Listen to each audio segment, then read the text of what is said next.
다른 이로서는 구원을 얻을 수 없나니 이러한 제목으로 같이 은혜를 나누겠습니다. 사도행전 4장 12절 다른 이로서는 구원을 얻을 수 없나니 천하 인간의 구원을 얻을 만한 다른 이름을 우리에게 주신 일이 없음이니라. 오늘 본문은 복음에 대해서 반대가 일어났습니다. 종교 지도자들이 사도들이 예수 이름으로 전도한 것을 금하려고 했습니다. 그러나 그렇게 하지 못했습니다. 대신에 사도들은 더 강해졌습니다. 그들의 설교는 더욱 명확했고 절대적이었습니다. 반대가 일어날 때마다 성령은 더 강력하게 역사하였습니다. 그래서 반대의 경우는 복음이 더 빠른 속도로 확산되어 갔습니다. 첫째, 수가 증거하니라. 사도행전 4장 1절에 베드로와 요한이 예수 이름의 능력으로 병자를 고쳤다고 사람들에게 말하고 있는 동안에 제사장과 바리새인들 그리고 성전 지키는 자들이 그들에게 다가왔습니다. 그들은 조심스럽게 산책하며 구경 나온 사람들이 아니었습니다. 아마도 그들은 사도들을 위협하며 둘러쌌을 것입니다. 제사장들은 성전에 대한 법 조항을 가지고 제자들에게 와서 당신들은 법을 위반했다고 위협했습니다. 성전 지키는 자들은 경찰처럼 와서 함부로 예수 이름을 말하지 못하도록 하였습니다. 사두개인들은 돈 있는 자들로 정치적인 힘으로서 협박하였습니다. 왜 이 사람들은 사도들을 이렇게 정신이 없도록 했습니까? 사도행전 4장 2절의 백성들을 가르침과 예수를 들어 죽은 자 가운데서 부활하는 도전남을 싫어하여 첫 번째로 사도들이 하나님 말씀을 가르쳤기 때문입니다. 제자들은 어부였고 세리였으며 하나님의 말씀을 가르쳐 줄 수 있는 자격증이 없었기 때문입니다. 교육을 받지 못했고 돈이 없었습니다. 제자들은 예루살렘 출신도 아니라 갈릴리 출신들입니다. 이들은 모두 갈릴리 출신이었습니다. 그들은 예루살렘 성전뜰에서 하나님의 말씀을 가르쳤습니다. 사도들이 가르치면 영적인 능력이 있었고 권세가 있었습니다. 베드로의 메시지는 정확하게 전 성경을 요약하였고 인류 구원을 위한 예수 그리스도의 고난과 죽음과 다시 사신 것을 말하는 것이었습니다. 이것을 사람들로 하여금 회개하게 했고 믿게 하였으며 그들의 마음의 성령을 받도록 하였습니다. 이것은 하늘 아래에서 가장 걸작의 설교였습니다. 보통 사람들은 마치 사슴이 사막에 샘을 찾듯이 목말라하며 말씀을 받았습니다. 사람들의 영혼은 마치 죽은 것 같다가 생명으로 다시 부흥이 되었습니다. 그러나 종교지도자들은 사도들이 성경을 가르친다고 방해를 하였습니다. 종교지도자들은 성경을 번역하는 자격을 갖춘 자들이라고 신비한 매력을 유지하기를 원했습니다. 보통 사람들인 베드로와 요한이 하나님 말씀을 강력하고 효과적으로 가르쳤습니다. 종교지도자들은 예수님이 죽은 자 가운데서 부활하셨다는 말을 선포했기 때문에 그들은 방해한 것입니다. 사망의 능력은 여러 세대를 통하여 사람들의 사상과 태도들을 목조르듯이 괴롭혀왔습니다. 죽음의 능력을 통해서 사탄은 사람의 심령 속에 두려움과 운명론과 어둠의 노래부터 전락시키고 말았습니다. 운명론자에서 사람들은 내일 죽을 터이니 먹고 마시다라고 말하는 것이었습니다. 사도개인들처럼 돈과 권력을 붙잡으려고 했습니다. 어떤 이는 작은 쾌락이라도 붙잡기를 원했습니다. 예수님께서 오시기 전까지 사망에 대해서 도전하는 자가 없었습니다. 그러나 예수님께서 죽음에서 부활하셨습니다. 그리스도께서 전능하신 하나님의 능력으로 죽음을 정복하였습니다. 그것은 마귀와 이 세상의 어둠의 세력을 완전히 이긴 것입니다. 그리스도의 부활은 그가 누구든지 간에 가장 기쁜 소식인 것입니다. 그리스도의 부활을 믿는 자에게 하나님의 나라를 여는 것이고 영생을 가져다 줍니다.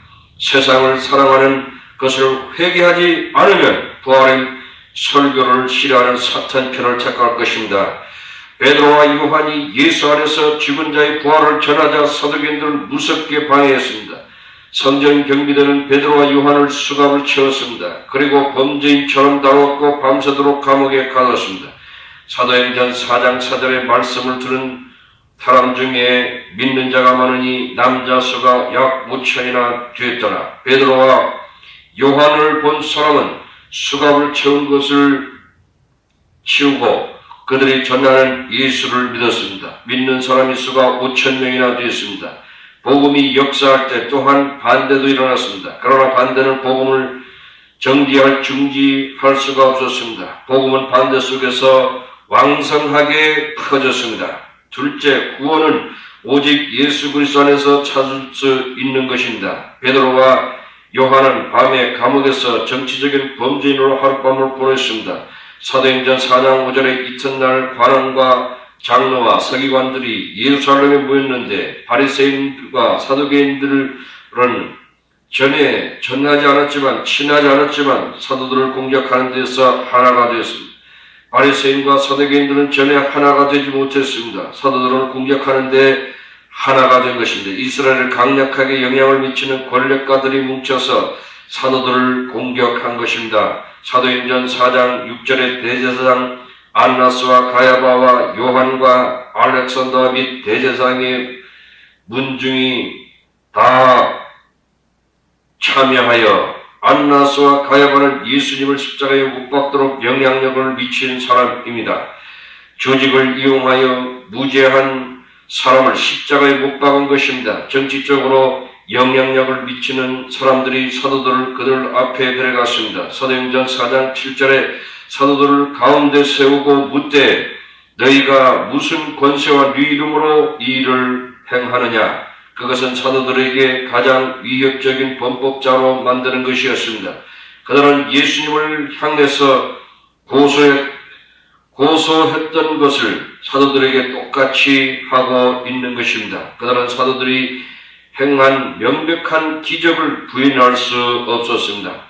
사도행전 4장 8절에 이에 베드로가 성령이 충만하여 가로되 백성이 관원과 장로들아 만일 병인에게 행한 착한 일에 대하여 이 사람이 어떻게 구원을 얻었느냐고 오늘 우리에게 질문하면 너희와 모든 이스라엘 백성들은 알아라. 너희가 십자가에 못 박고 하나님이 죽은 자 가운데서 살리신 나사렛 예수 그리스도의 이름으로 이 사람이 건강하게 되어 너희 앞에 서느니라. 이 예수를 너희 건축자들이 버린 돌로서 집 모퉁이의 머릿돌이 되었느니라. 다른 이로서는 구원을 얻을 수 없나니 천하 인간의 구원을 얻을 만한 다른 이름을 우리에게 주신 일이 없음이라 했더라. 누가는 베드로가 성령이 충만했다고 말씀하고 있습니다. 성령은 하나님의 영이시며 지혜와 능력의 영이신 것입니다. 성령은 우리 안에 모든 두려움을 몰아내고 하나님의 사랑으로 가득 채워주는 것입니다. 로마서 8장 15절에 너희는 다시 무서워하는 종의 영을 받지 아니하였고 양자의 영을 받았으므로 아바 아버지라 부르짖느니라. 베드로가 성령에 충만하게 되었을 때 그는 용기의 사람이 되었습니다. 베드로는 하나님의 영광을 드러내고 어려운 상황을 극복하는 자가 되었습니다. 성령은 유머 감각까지 주었고 그런 상황을 기쁘게 극복할 수 있었습니다. 이 모든 심각한 상황에서 사도들은 고소를 당합니다. 사도행전 4장 10절에 너희와 모든 이스라엘 백성들은 알라. 너희가 십자가에 못 박고 하나님이 죽은 자 가운데 살리신 나사렛 예수 그리스도의 이 사람이 건강하게 너희 앞에 서니라. 베드로는 이 기회를 예수를 증거할 기회로 잘 사용한 것입니다. 베드로는 십전을 이용했습니다. 이 말씀에 예수님께서도 공간복음에 이용했습니다. 베드로전서 사도행전 4장 11절에 이 예수는 너희 건축자들이 버린 자로서 집 모퉁이의 머릿돌이 되었느니라. 종교 지도자들은 돈과 정치적 권력으로 자신들의 왕국을 세우기를 원했습니다. 예수님이 순수하고 거룩한 삶이 그들의 부패한 삶에 도전하게 됐을 때 그들은 예수님을 십자가에 못 박았습니다. 사도행전 4장 10절에 다른 이로서는 구원을 얻을 수 없나니 천하 인간의 구원을 얻을 만한 다른 이름을 우리에게 주신 일이 없음이라 했더라. 베드로는 오직 예수님만이 우리를 죄와 죽음에서 구원할 자이시라고 말을 합니다. 베드로는 오직 예수님만이 우리를 구원할 자이시라는 믿음의 확신을 가졌습니다. 이것은 베드로가 성경을 이해한 것은 오직 예수님만이 구원할 자이심을 알고 있었던 것입니다. 성경 전체는 예수님께 초점을 맞추어져 있습니다. 예수님은 하나님이 인간 구원을 위한 길로 세우셨습니다. 다른 길은 없습니다. 우리는 복음의 절대성을 알아야 합니다. 아멘.